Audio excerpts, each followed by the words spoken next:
Hi friends, ರುಚಿ ಪಾಕಶಾಲೆ ಚಾನಲ್ಗೆ ತಮ್ಮೆಲ್ಲರಿಗೂ ಮತ್ತೊಮ್ಮೆ ಸ್ವಾಗತ.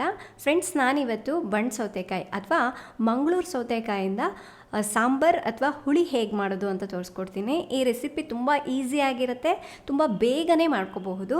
ಬನ್ನಿ ತಡ ಮಾಡದೆ ರೆಸಿಪಿನ ಸ್ಟಾರ್ಟ್ ಮಾಡೋಣ. ನಾನಿಲ್ಲಿ ಒಂದು 1/4 ಕಪ್ನಷ್ಟು ತೊಗರಿಬೇಳೆನ ಒಂದು 15 ನಿಮಿಷದ ಮುಂಚೆ ತೊಳೆದ್ಬಿಟ್ಟು ನೆನೆಸಿಟ್ಕೊಂಡಿದ್ದೆ. ಈಗ ಒಂದು ಕುಕ್ಕರ್ಗೆ ಈ ನೆನೆಸಿರುವಂತಹ ತೊಗರಿಬೇಳೆನ ಹಾಕ್ಕೊಳ್ಳಿ. ಹಾಗೆ 1 ಗ್ಲಾಸ್ನಷ್ಟು ನೀರನ್ನು ಹಾಕಿಬಿಟ್ಟು 1/4 ಟೀ ಸ್ಪೂನ್ನಷ್ಟು ಅರಿಶಿನ ಪುಡಿ ಹಾಗೆ ಒಂದು ಸ್ವಲ್ಪ ಎಣ್ಣೆನ ಹಾಕಿ ಮಿಕ್ಸ್ ಮಾಡ್ಕೊಳ್ಳಿ. ಈಗ ಕುಕ್ಕರ್ ಲಿಡ್ನ ಕ್ಲೋಸ್ ಮಾಡ್ಕೋಬೇಕು. ಸೊ ನೀವು ಪಾತ್ರೆಯಲ್ಲಿ ಬೇಕಂದ್ರೂ ಕುದಿಸ್ಕೋಬೋದು, ಬಟ್ ಕುಕ್ಕರಲ್ಲಿ ಬೇಗ ಆಗುತ್ತೆ ಅಂತ ಮಾಡ್ತಾಯಿದ್ದೀನಿ. ಸ್ಟವ್ನ ಆನ್ ಮಾಡಿಬಿಟ್ಟು 2 ವಿಷಲ್ ಬರೋವರೆಗೂ ಕೂಗಿಸ್ಕೊಂಡು ಸ್ಟವ್ನ ಆಫ್ ಮಾಡ್ಕೊಳ್ಳಿ. ಅಷ್ಟರಲ್ಲಿ ಮಸಾಲೆನ ರೆಡಿ ಮಾಡ್ಕೊಳ್ಳೋಣ. ಒಂದು ಪ್ಯಾನ್ಗೆ 1 ಟೀ ಸ್ಪೂನಷ್ಟು ಎಣ್ಣೆನ ಹಾಕಿ ಬಿಸಿ ಮಾಡ್ಕೊಳ್ಳಿ. 1 ಟೀ ಸ್ಪೂನ್ ಕಡಲೆಬೇಳೆ, ಅರ್ಧ ಟೀ ಸ್ಪೂನ್ ಉದ್ದಿನಬೇಳೆ, 1 ಟೀ ಸ್ಪೂನಷ್ಟು ಜೀರಿಗೆ, 1/4 ಟೀ ಸ್ಪೂನಷ್ಟು ಮೆಂತ್ಯಕಾಳು, 1/4 ಟೀ ಸ್ಪೂನ್ಗಿಂತ ಸ್ವಲ್ಪ ಕಡಿಮೆ ಸಾಸಿವೆ ತೊಗೊಂಡಿದ್ದೀನಿ. ಫಸ್ಟು ಈ ಕಡಲೆಬೇಳೆ, ಉದ್ದಿನಬೇಳೆ, ಜೀರಿಗೆ, ಮೆಂತ್ಯ, ಸಾಸಿವೆ ಇದೆಲ್ಲದನ್ನು ಹಾಕ್ಕೊಂಡ್ಬಿಟ್ಟು ಸ್ವಲ್ಪ ಕೆಂಪಗಾಗೋವರೆಗೂ ಹುರ್ಕೋಬೇಕು. ಸ್ಟವ್ನ ಮೀಡಿಯಮ್ ಫ್ಲೇಮ್ನಲ್ಲಿ ಇಟ್ಕೊಂಡ್ಬಿಟ್ಟು ಇದನ್ನು ಕೆಂಪಗಾಗೋವರೆಗೂ ಹುರ್ಕೊಳ್ಳೋಣ. ಈ ಮಸಾಲೆ ಈ ರೀತಿ ಫ್ರೆಶ್ ಆಗಿ ರೆಡಿ ಮಾಡ್ಕೊಂಡ್ಬಿಟ್ಟು ನೀವು ಸಾಂಬಾರು ಮಾಡಿದ್ರೆ ತುಂಬ ರುಚಿಯಾಗಿರುತ್ತೆ. ನೋಡಿ, ಇದು ಸ್ವಲ್ಪ ಕಲರ್ ಚೇಂಜ್ ಆಗ್ತಾ ಇದೆ ಅಲ್ವಾ? ಇಷ್ಟಾದರೆ ಸಾಕು. ಈಗ ನಾವಿದಕ್ಕೆ ಒಣಗಿದ ಮೆಣಸಿನ್ಕಾಯಿ ಹಾಕ್ಕೊಳ್ಳೋಣ. ನಾನಿಲ್ಲಿ ಒಂದು 4 ಬ್ಯಾಡಗಿ ಮೆಣಸಿನ್ಕಾಯಿ, ಒಂದು 4 ಚಿಕ್ಕದು ಗುಂಟೂರು ಮೆಣಸಿನ್ಕಾಯಿ ತೊಗೊಂಡಿದ್ದೀನಿ. ನಿಮಗೆ ಖಾರ ಸ್ವಲ್ಪ ಜಾಸ್ತಿ ಬೇಕು ಅಂದರೆ ನೀವು ಒಣಗಿದ ಮೆಣಸಿನ್ಕಾಯಿ ಜಾಸ್ತಿ ಆ್ಯಡ್ ಮಾಡ್ಬೋದು. ಸೊ ಸ್ವಲ್ಪ ಖಾರ ಜಾಸ್ತಿ ಇರಲಿ ಅಂತ ಹೇಳಿಬಿಟ್ಟು ನಾನು 2 ಈಕ್ವಲ್ ಆಗಿ ತೊಗೊಂಡಿದ್ದೀನಿ. ಇದು ಸ್ವಲ್ಪ ಬೆಚ್ಚಗಾಗಬೇಕು, ಅಂದರೆ ಸ್ವಲ್ಪ ಗರ್ಗರಿ ಆಗಬೇಕು. ಅದಾದಮೇಲೆ ನಾನಿಲ್ಲಿ 1-2 ಟೇಬಲ್ ಸ್ಪೂನಷ್ಟು ಧನಿಯಾ ಕಾಳನ್ನ ಹಾಕಿದ್ದೀನಿ. ಧನಿಯಾ ಕಾಳು ಸ್ವಲ್ಪ ಬೆಚ್ಚಗಾದರೆ ಸಾಕು, ತುಂಬ ಹೊತ್ತು ಹುರಿಬೇಕಾದ ಅಗತ್ಯ ಇಲ್ಲ. ಫ್ರೆಂಡ್ಸ್, ಈ ಸಾಂಬಾರು ಬಂದುಬಿಟ್ಟು ತುಂಬ ಬೇಗನೆ ಮಾಡ್ಕೋಬೋದು, ಯಾಕೆಂದರೆ ಮಸಾಲೆ ಎಲ್ಲ ರೆಡಿ ಮಾಡ್ಕೊಂಡ್ಬಿಟ್ಟು ಒಂದೇ ಸಲ ಗ್ರೈಂಡ್ ಮಾಡಿಬಿಡೋದ್ರಿಂದ ತುಂಬ ಹೊತ್ತು ಟೈಮ್ ಏನು ಹಿಡಿಯೋದಿಲ್ಲ. ನೋಡಿ, ಇದು 1 ನಿಮಿಷ ಧನಿಯಾ ಕಾಳನ್ನ ಹಾಕಿ ಹುರ್ಕೊಂಡಿದ್ದೀನಿ. ಅದಾದಮೇಲೆ ಒಂದು ಅರ್ಧ ಕಪ್ನಷ್ಟು ತುರಿದಿರುವಂತಹ ತೆಂಗಿನಕಾಯಿನ ಹಾಕಿಬಿಟ್ಟು ಇದು ಸ್ವಲ್ಪ ಕಲರ್ ಚೇಂಜ್ ಆಗಬೇಕು, ಸ್ವಲ್ಪ ಬೆಚ್ಚಗಾಗ್ಬಿಟ್ಟು ಕಲರ್ ಚೇಂಜ್ ಆದರೆ ಸಾಕು. ನಮಗೆ ಹೊರಗಡೆ ಹೋಟೆಲ್ಗಳಲ್ಲಿ ಸಾಂಬಾರು ಸಿಗುತ್ತಲ್ವಾ, ಅದಕ್ಕೆ ಕಾಯಿನ ಈ ರೀತಿ ಹುರಿದ್ಬಿಟ್ಟು ಹಾಕ್ತಾರೆ, ಅದಕ್ಕಾಗಿ ತುಂಬ ರುಚಿಯಾಗಿರುತ್ತೆ. ನೀವು ಕಾಯಿನ ಡೈರೆಕ್ಟಾಗಿ ಹಾಕೋ ಬದಲಾಗಿ ಈ ಥರ ಒಂದು ಸಲ ಟ್ರೈ ಮಾಡಿ. ನೋಡಿ, ಇಷ್ಟು ಕಲರ್ ಚೇಂಜ್ ಆದರೆ ಸಾಕು. ಸ್ಟವ್ನ ಆಫ್ ಮಾಡಿಬಿಟ್ಟು ಇದನ್ನು ತಣ್ಣಗಾಗ್ಲಿಕ್ಕೆ ಬಿಡಿ. ಅಷ್ಟರಲ್ಲಿ ಮಂಗಳೂರು ಸೌತೆಕಾಯಿನ ಕಟ್ ಮಾಡಿ ರೆಡಿ ಮಾಡಿ ಇಟ್ಕೊಳ್ಳೋಣ. ನಾನಿಲ್ಲಿ ಒಂದು ಅರ್ಧ kg ಮಂಗಳೂರು ಸೌತೆಕಾಯಿನ ತೊಗೊಂಡಿದ್ದೀನಿ. ಫಸ್ಟು ಈ ರೀತಿ 2 ಕಡೆನೂ ಕಟ್ ಮಾಡ್ಕೊಂಡ್ಬಿಟ್ಟು ಆನಂತರ ಮಧ್ಯದಲ್ಲಿ ಕಟ್ ಮಾಡ್ಕೊಳ್ಳಿ. ಅಂದರೆ ಹೊಸದಾಗಿ ಅಡುಗೆ ಮಾಡೋರಿಗೆ ಡೀಟೇಲಾಗಿ ಗೊತ್ತಾಗಲಿ ಅಂತ ಹೇಗೆ ಕಟ್ ಮಾಡೋದು ಹೇಳ್ತಾ ಇದ್ದೀನಿ. ಆಮೇಲೆ ಈ ರೀತಿ ಪೀಸಸ್ ಆಗಿ ಕಟ್ ಮಾಡ್ಕೋಬೇಕು. ನಿಮ್ಗೆ ಯಾವ ಸೈಜ್ ಬೇಕೋ ಆ ಸೈಜ್ ಕಟ್ ಮಾಡ್ಬೋದು. ಇದ್ರ ಮೇಲಿರುವಂತಹ ಬೀಜ ಇರುತ್ತಲ್ವ, ಲೋಳೆ ಸಮೇತ ತೆಗಿಬೇಕು, ಇಲ್ಲಾಂದರೆ ಕಹಿ ಬಂದುಬಿಡುತ್ತೆ. ನೀಟಾಗಿ ಕಟ್ ಮಾಡ್ಕೊಂಬಿಡಿ. ಮತ್ತು ಇದ್ರ ಸಿಪ್ಪೆ ತೆಗಿಯೋ ಅಗತ್ಯ ಏನಿಲ್ಲ.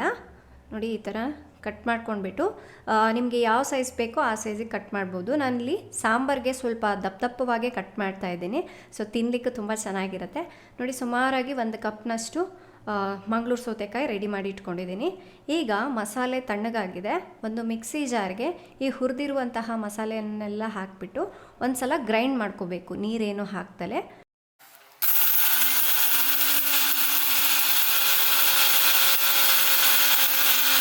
ಒಂದು ಸಲ ರುಬ್ಬಿಟ್ಟು ನೋಡಿ, ಸ್ವಲ್ಪ ತರ್ತರಿಯಾಗಿ ಆದಮೇಲೆ ಇದಕ್ಕೆ 1/4 ಕಪ್ನಷ್ಟು ನೀರನ್ನ ಹಾಕಿ ಮತ್ತೆ ಸ್ವಲ್ಪ ಸ್ಮೂತ್ ಆಗೋವರೆಗೂ ರುಬ್ಕೊಳ್ಳಿ. ಮತ್ತು ಮಸಾಲೆ ಬಂದುಬಿಟ್ಟು ಪೇಸ್ಟ್ ರೀತಿಯಾಗಿ ಮಾಡ್ಕೋಬಾರ್ದು. ಇದು ಸಾಂಬಾರಿಗೆ ಸ್ವಲ್ಪ ತರ್ತರಿಯಾಗಿದ್ರೇ ಚೆನ್ನಾಗಿರುತ್ತೆ.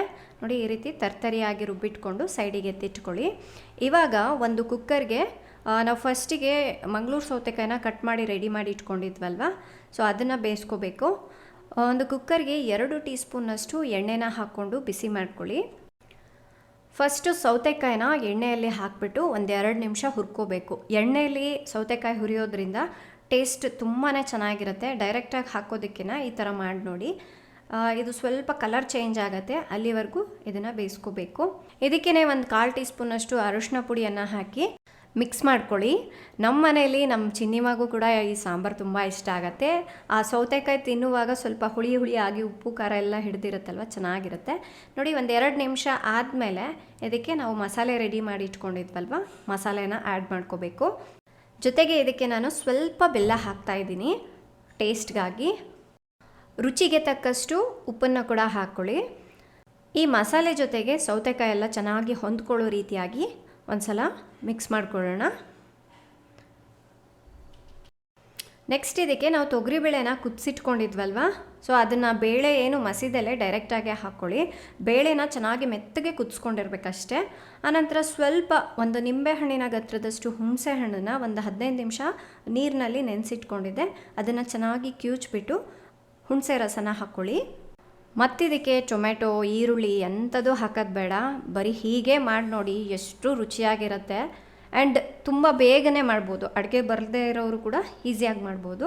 ನೋಡಿ, ಹುಣಸೆ ರಸ ಹಾಕಾದ್ಮೇಲೆ ಇದಕ್ಕೆ ನಾನು ಜಾರನ್ನ ತೊಳೆದ್ಬಿಟ್ಟು ಆ ನೀರನ್ನ ಕೂಡ ಹಾಕ್ತಾಯಿದ್ದೀನಿ. ಸುಮಾರಾಗಿ ನಾನು 1.5 ಕಪ್ನಷ್ಟು ನೀರನ್ನ ಆ್ಯಡ್ ಮಾಡಿದ್ದೀನಿ.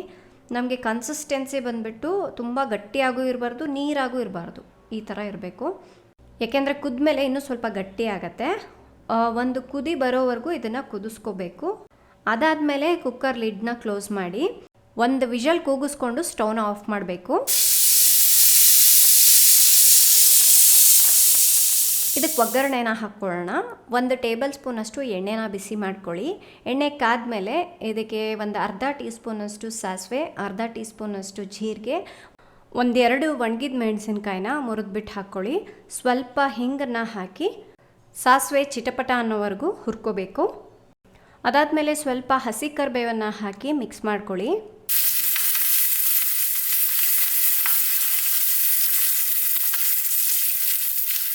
ಈಗ ಒಗ್ಗರಣೆ ರೆಡಿಯಾಗಿದೆ. ಸಾಂಬಾರಿಗೆ ಈ ಒಗ್ಗರಣೆನ ಹಾಕಿಬಿಟ್ಟು ಮಿಕ್ಸ್ ಮಾಡ್ಕೊಳ್ಳಿ. ಈ ಸಾಂಬಾರ್ ಅಥವಾ ಹುಳಿನ ನೀವು ಅನ್ನದ ಜೊತೆ, ರೊಟ್ಟಿ, ಚಪಾತಿ ಜೊತೆ ಯಾವುದ್ರ ಜೊತೆ ಬೇಕಾದರೂ ಸರ್ವ್ ಮಾಡ್ಬೋದು. ಎಲ್ಲದಕ್ಕಿಂತ ಅನ್ನ, ಮುದ್ದೆ ಜೊತೆ ತುಂಬಾ ಚೆನ್ನಾಗಿರುತ್ತೆ ಇದರ ಕಾಂಬಿನೇಷನ್ನ. ನಾನು ಇದೇ ಥರ ಮಂಗಳೂರು ಸೌತೆಕಾಯಿಂದ ಹುಳಿ ಮಾಡಿ ತೋರಿಸಿದ್ದೀನಿ. ಸೊ ಆ ರೆಸಿಪಿ ಬೇಕು ಅಂದರೆ ಅದನ್ನು ಟ್ರೈ ಮಾಡಿ. ಇದು ಕೂಡ ಅಷ್ಟೇ ರುಚಿಯಾಗಿರುತ್ತೆ. ಇದನ್ನು ಕೂಡ ಒಂದು ಸಲ ಟ್ರೈ ಮಾಡಿ ನೋಡಿ. ಮನೆಯಲ್ಲಿರೋರು ಎಲ್ಲರಿಗೂ ಕೂಡ ತುಂಬ ಇಷ್ಟ ಆಗುತ್ತೆ. ಇನ್ನೊಂದು ಏನಪ್ಪ ಅಂದರೆ ಸ್ವಲ್ಪ ಬಿಸಿ ಬಿಸಿಯಾಗಿ ಸರ್ವ್ ಮಾಡಿ ಅನ್ನ ಜೊತೆ, ಸ್ವಲ್ಪ ತುಪ್ಪ ಹಾಕ್ಕೊಂಡು ಅದ್ರ ಜೊತೆ ಉಪ್ಪಿನಕಾಯಿ ಇದ್ದರೆ ಸಖತ್ತಾಗಿರುತ್ತೆ. ನನಗಂತೂ ಈ ಬಣ್ಣ ಸೌತೆಕಾಯಿ ಸಾಂಬಾರು ಅಂದರೆ ತುಂಬಾ ಇಷ್ಟ. ನೀವು ಇದಕ್ಕೆ ಇನ್ನೇನು ಹಾಕೋದು ಬೇಡ, ಬರೀ ಇಷ್ಟೇ, ತುಂಬ ಸಿಂಪಲ್ಲಾಗಿದೆ ಅಲ್ವಾ. ಸೊ ನಾನು ಇದನ್ನು ರೈಸ್ ಜೊತೆ ಸರ್ವ್ ಮಾಡ್ತಾಯಿದ್ದೀನಿ ಇವತ್ತು.